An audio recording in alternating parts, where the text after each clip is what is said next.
coffee tables or bar stools are now taking place electronically all over the country, nay, the world. Today, Steve is going to talk about how we as citizens can work together toward the solution and final common ground. Steve Taddei, the solution begins with us. The solution begins with us. Steve Taddei.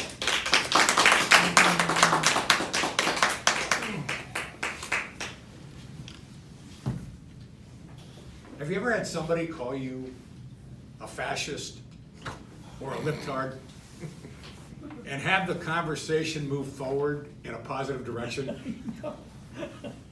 That kind of name calling kind of puts the kibosh on any kind of positive conversation. We live in a world, or a country, of over 325 million people. The world is populated by 7 billion people, yet we believe that our ideas and values are the only ones that are valid. Our egos are so fragile that when somebody has the audacity to disagree with us on an issue or vote differently than us, we pull out our phones and we go right to our social media site and type in the most clever, nasty comments we can come up with to ridicule the offending party. That does three things. The first thing it does is it allows us to give our opinion without really having to defend it.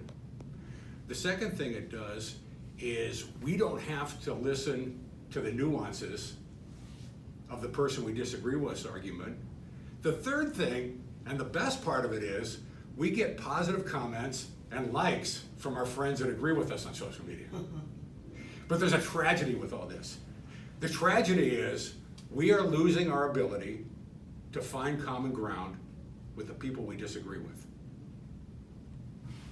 Day by day, we're severing our relationship with half of our fellow citizens.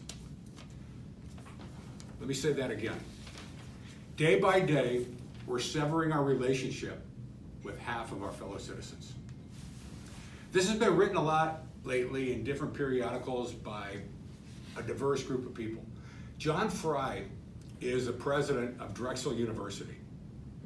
He wrote that we should spend less time on social media and more time talking with people face to face. When you talk face to face, you learn the nuances of people's arguments and you tend to learn a lot.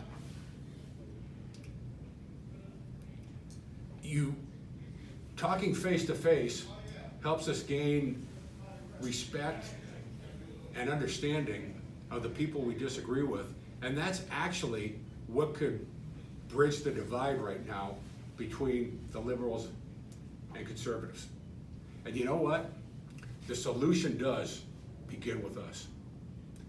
I'll give you an example. When you go home today, go on YouTube and type in President Obama, Orrin Hatch, and Senator Kennedy.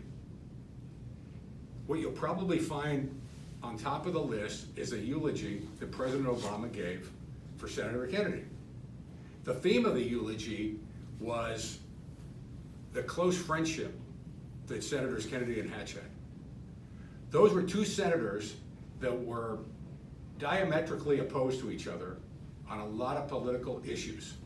But what President Obama said in the presentation was, they set the example for bipartisan. They agreed to disagree on certain things, but there were other areas where they found common ground. And they were successful in getting a lot of things through. Now these are politicians, and right now the politicians are making a living dividing people. But as I said before, the solution begins with us. In your neighborhood, do you have somebody that lives next door to you that you've got a great relationship with? If you wake up in the morning, your car battery's dead, that's the neighbor that's going to give you a ride to work. Or if that neighbor is putting up the lights, getting ready for the holidays, you're the one that's gonna lend them the ladder? Well, suppose somebody else moves in another house on the block, and it's getting around election time, and you see this real weird sign on their lawn. Or they've got a car with a bumper sticker, and you say, oh my God, you gotta be kidding. You don't talk to that person.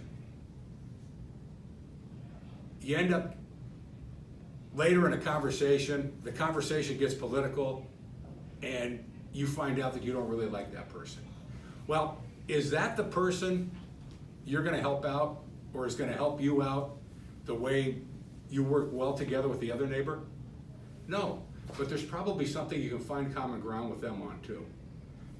The key is to agree to disagree, and the solution begins with us. When do I know this is successful? When do I know that we're a country that's back on track and building common ground? It's when two people are stuck on an elevator. The first person is the most passionate person you can find, who will tell everybody they talk to that the economy is going to be stimulated by massive corporate tax cuts.